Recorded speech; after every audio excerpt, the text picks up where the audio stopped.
মা পেঁয়াজু বানাচ্ছে ঘরের ভিতরে, ছেলে বারবার কাঁদতেছে, আম্মা একটা পেঁয়াজু দাও, একটা পেঁয়াজু দাও। পাশের ঘরের চাচি দেখতেছে সন্তানটা কাঁদতেছে, মা পেঁয়াজু দিচ্ছে না। পাশের ঘরের চাচি বলতেছে, তুমি কেমন মা? হ্যাঁ, ছেলে পেঁয়াজু চাইতেছে, তুমি বানিয়ে দাও না কেন? আমি যে দেই না কেন এটা আমি জানি, তার 3 দিন ধরে তার পেটে অসুখ, তার পেঁয়াজু দিলে তো তার ক্ষতি হবে। আমি তো দিতে পারি না, আমি তো মা, সুতরাং আমি তো টিটকারি মারতে পারি না, আমি তো মস্কারা করতে পারি না, আমি তো বিরোধিতা করতে পারি না, আমি তার দোষগুলো তুলে ধরতে পারি না। আল্লাহ রসুল আমাকে বানিয়ে দিয়েছেন আয়না, আর আমি আজকে আপনাদেরকে বানিয়ে দিলাম অভিভাবক। সুতরাং আপনি কেমন করে টিটকারি মারবেন, কেমন করে মস্কারি করবেন, কেমন করে মানুষের দোষ ধরবেন? আপনি তো অভিভাবক, আপনি বাবা, আপনার দায়িত্ব হলো আপনার অভিভাবকত্বে সকালকে এই প্ল্যাটফর্মে একতাবদ্ধ করা। আপনি টিটকারি মারতে পারেন না। এই যে বলে না যে আমরা বিরোধপূর্ণ কথা বলবো না, বলে কেন? বলে আপনি ওনাকে প্রতিদ্বন্দ্বীভাবে বললে না বলে। কিন্তু যদি আপনি ওনাকে আপনার অভিভাবকত্ব মনে করেন, আপনি তো ছেলেকে কখনো প্রতিযোগী মনে করেন না, আপনি তো ছেলেকে কখনো প্রতিদ্বন্দ্বী মনে করেন না। আমার ছেলের অনেক টাকা, তারা আটকাইতে হবে, দাঁড়াও, এই কাজ কোনো বাপ করছে আমার তো জানা নাই। তা আপনি তো বাবা, তার টাকা হয়েছে আপনি খুশি, তার সম্মান হয়েছে আপনি খুশি, তো বয়সে মাহফিল পাচ্ছে আপনি খুশি, সে পা পিছলে পড়ছে, বাবা তো বলে না ঠিক আছে আমার সাথে প্রতিযোগিতা, এখনই গর্তের ভিতরে পড়বা, এইরকম কথা বলছে এমন কোনো বাবা তো আমার জানা নাই। বাবা লাফ দিয়ে গিয়ে তার হাতের ভিতরে ধরে, না না পড়ে যাওয়া যাবে না, এটাই বাস্তবতা। সম্মানিত উপস্থিতি, রং চং দুনিয়াদারি সবই থাকবে, একদিন আমি থাকবো না। এর মাঝেই যদি আমি সকল কিছুর স্বাদ খুঁজে পাই, আমাদের ব্যাপারে আল্লামা ইকবাল বলেছিলেন, ইসরাবে রঙ্গ বুকু গুলিস্থা সমঝা হেতু, আহায় নাদান কক্ষকু আসিয়ান সমঝা হেতু। আহারে মরুভূমির মরিচিকা তোমার কাছে পানির ফোয়ারা, আর সেই জঙ্গলের ফুল তোমার কাছে বুঝি ফুল বাগিচা। মরিচিকা যেমন পানি নয়, আর জঙ্গলের ফুল যেমন বাগান নয়, এই দুনিয়া তোমার কাছে নানান রঙে নানানভাবে আসবে, এটাই তোমার মঞ্জিলে মকসুদ নয়। আজকে গোটা বিশ্বের মানুষগুলো যখন চোখের পানি ফেলে কাঁদছে, মুক্তির স্বাদ খুঁজছে, অনেক আগে কবি ফররুখ আক্ষেপ করে বলেছিলেন, ও কি বাতাসের হাহাকার, ও কি রোনাজারি ক্ষুদিতের, ও কি দরিয়ার গর্জন, ও কি বেদনা মাছুলমের, ও কি ধাতুর পাজরের মাঝে মৃত্যুর জয় ভেরি পাঞ্জেরি, জাগো বন্দরে কৈফিয়তের তীব্র ভ্রুকুটি হেরি, জাগো অগণন ক্ষুদিত মুখের ভিড় ভ্রুকুটি হেরি, দেখো চেয়ে দেখো ওই দূরে দেখো, কত দেরি আর সূর্য উঠতে দেরি, পাঞ্জেরি আর কত দেরি। ঘুমিয়ে ঘুমিয়ে কতটা সময় আর কাটলে আমাদের ঘুম ভাঙবে, ঘুমিয়ে ঘুমিয়ে কতটা স্বপ্ন দেখলে বিশ্ব বিনির্মাণে এ আলেম ওলামারা এগিয়ে যাবে। আমি দেখতে চাই ঘুমিয়ে ঘুমিয়ে যা দেখা হয় তাই স্বপ্ন নয়, স্বপ্ন তো তাই যা আমাকে ঘুমোতে দেয় না। আমার পথ চলা থামতে পারে না ততক্ষণ, যতক্ষণ ক্ষুদিত মায়ের আহাজারি বন্দনা হবে, যতক্ষণ পূর্ব দিগন্তে সোনালি সূর্য উঠে আমাদেরকে জাগিয়ে না দেবে। ইসলাম কখনো অস্তমিত হবার নয়, কখনো অস্তমিত হয়নি। কখনো বা আকাশে মেঘ জমেছে, মেঘের আড়ালে সূর্য হারিয়ে গেছে, মেঘকে সরিয়ে সূর্যকে দিবাকরের মতো দিনের আলোয় একেবারে দুপুরের উজ্জ্বল রোদে আমরা রৌদ্রোজ্জ্বল করতে চাই। তাহলেই সার্থকতা, তাহলেই সুন্দর, তারপরেই থামা। এর আগে এ মাজলুম মানবতার চিৎকার শুনে কোনো বিবেকবান মানুষ থেমে যেতে পারে না। আসুন জেগে উঠি, আসুন গর্জে উঠি, আসুন জানিয়ে দেই আমরা ছিলাম, আমরা আছি, আমরাই থাকবো ইনশাআল্লাহ। সম্মানিত উপস্থিতি, যুগে যুগে ইসলাম নানান ফিতনা চড়াই উতরাই পার হয়েই আজকে ১বিংশ শতাব্দীতে পদার্পণ করেছে। এ পথ কখনো কুসুমাস্তীর্ণ ছিল না, এ পথ ছিল বরাবরই কণ্টকাকীর্ণ। রাহমাতুল্লিল আলামিন যখন এসেছেন তখন এ পথ ছিল কাটা বেছানো, একেবারে বাস্তব। আবুল আহাবের স্ত্রী নবীর পথে কাটা বেছাতেন, এটা আক্ষরিক এবং বাস্তবতা। আর আরও বাস্তবতা হচ্ছে যুগে যুগে সেই নবীর জামানার পর থেকে আজ অবধি ইসলাম কখনো একটা মুহূর্তের জন্যে কুসুমাস্তীর্ণ ছিল না। এ পথ ছিল পিচ্ছিল, এ পথ ছিল বন্ধুর, এ পথ ছিল কাটা বেছানো, এ পথ ছিল সেই পাহাড়ি গিরিপথ যেখানে অমানিসার অন্ধকার, যেখানে বিজলি চমকানো, টিপ টিপ বৃষ্টি, পায়ের কাছেই 100 হাত নিচের গর্ত। এ পথ মারিয়েই ইসলামী জায়গায় এসেছে, যেটা সেই দারুল আরকামে আল্লাহ রসুল যখন দ্বীনি মজলিস করতেন তখন যেমন করে বাইরে তার নিজস্ব গোয়েন্দা বিভাগ থাকতো, যেমন করে নিরাপত্তার জন্যে তার বাহিনী থাকতো, যেমন করে তিনি আড়ালে আবডালে থেকে দিনকে গোটা বিশ্বের মাঝে বিজয়ী শক্তিতে পরিণত করেছিলেন। সুতরাং কখনো আপনারা মনে করবেন না যে আপনারা বিচ্ছিন্ন, কখনো মনে করবেন না যে আপনারা বোধহয় খুব একটা কোণঠাসা অবস্থায় আছেন। আমরা কে ভালো অবস্থায় আছি?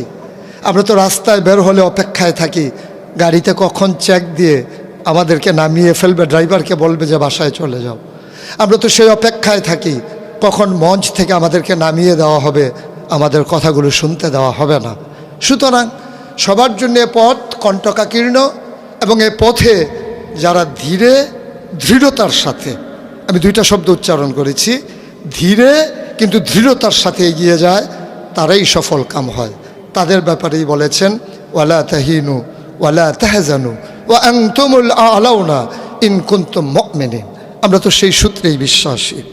আপনি খেয়াল করে দেখেন নবীর জমানায় কাফেরারা নবীকে যত বিরক্ত করেছে তার চাইতে কত গুণ বেশি মুনাফেকেরা বিরক্ত করেছে।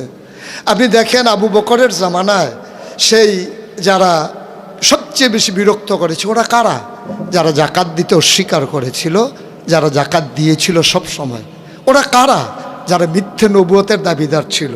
ওরা তো কাফেরদের মাঝে ছিল না, ওরা মুসলমানদের মাঝ থেকে ঘাপটে দেওয়া একদল মুসলমান, যাদের সুরত ছিল সিরত ছিল না, তাদের নমুনা ছিল, তাদের চরিত্র ছিল না। আপনি দেখেন যখন সেই সালাউদ্দিন আইয়ুবী যখন ফিলিস্তিনকে আমাদের প্রথম ক্যাবলা মসজিদে আকসাকে মুক্ত করেছিলেন, সেই দিন তিনি অসংখ্য ইমামকে হত্যা করতে বাধ্য হয়েছিলেন। আপনারা নিশ্চয়ই চমকে উঠেছেন যে অসংখ্য ইমাম তিনি হত্যা করলেন কেন? সেগুলো ইমাম ছিল না, সেগুলো ইমাম নামীয় তারা ছিল গোয়েন্দা। ওরা ছিল ইহুদিদের দালাল, খ্রিস্টানদের দালাল। ওরা ইমামের লেবাস নিয়ে তারা ইমামতি করেছে, মুসলমানদেরকে বিভ্রান্ত করেছে। তারা কি করেছে?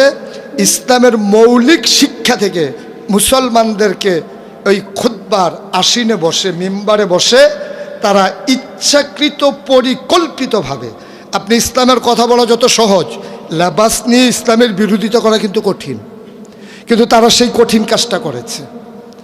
এবং রাশিয়াতে আজও এই আপনার আন্ডারগ্রাউন্ড মাদ্রাসা আছে, এবং আমেরিকাতে এবং ইসরায়েলে আপনার আন্ডারগ্রাউন্ড মাদ্রাসা আছে, যেখানে বুখারি পড়ানো হয়, যেখানে মুসলিম পড়ানো হয়।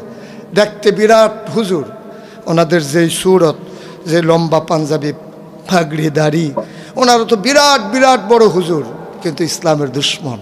তাহলে ওরা বুখারি পড়ছে কেন?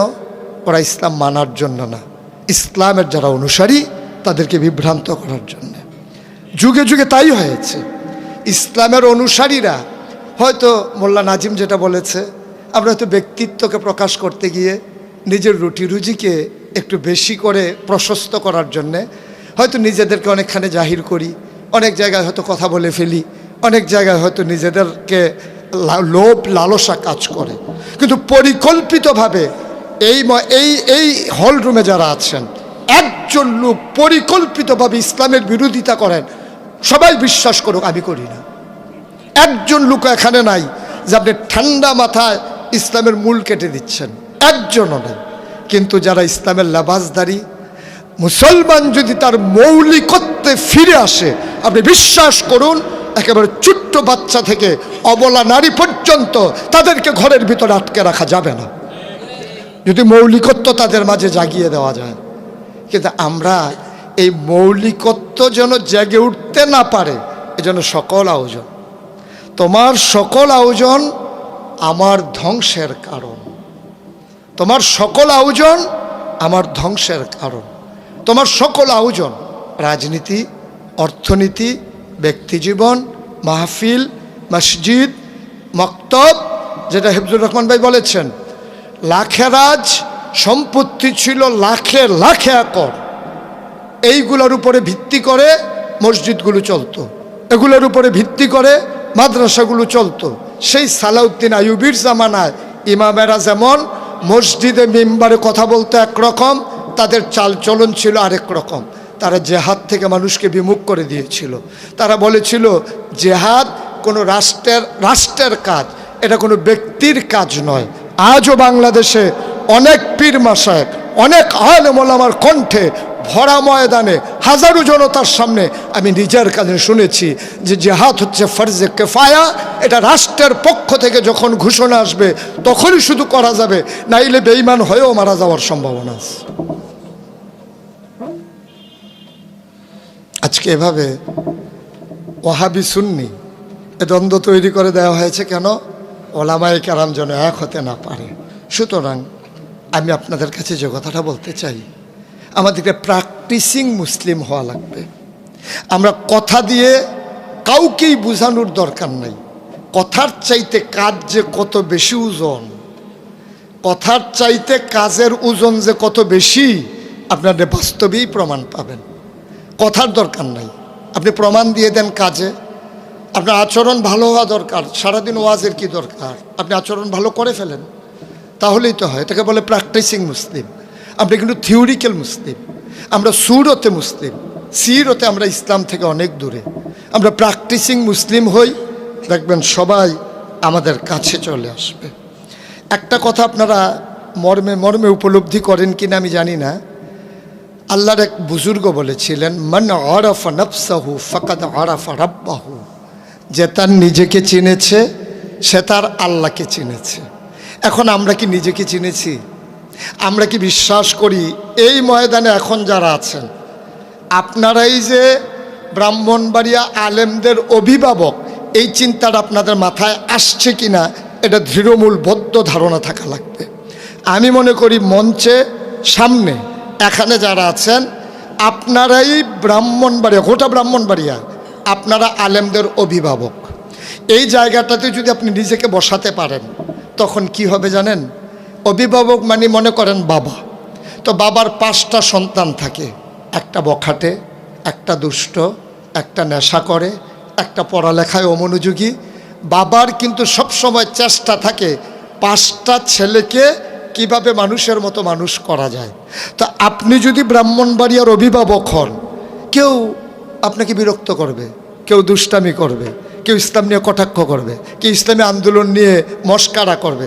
আপনি না অভিভাবক, আপনার দায়িত্ব হলো 5 সন্তানকে মানুষ করা।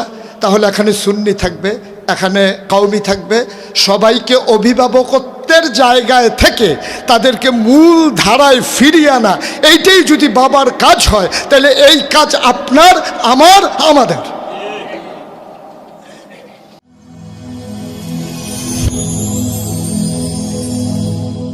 Rose TV 24. Enjoy by listening to the Holy Quran.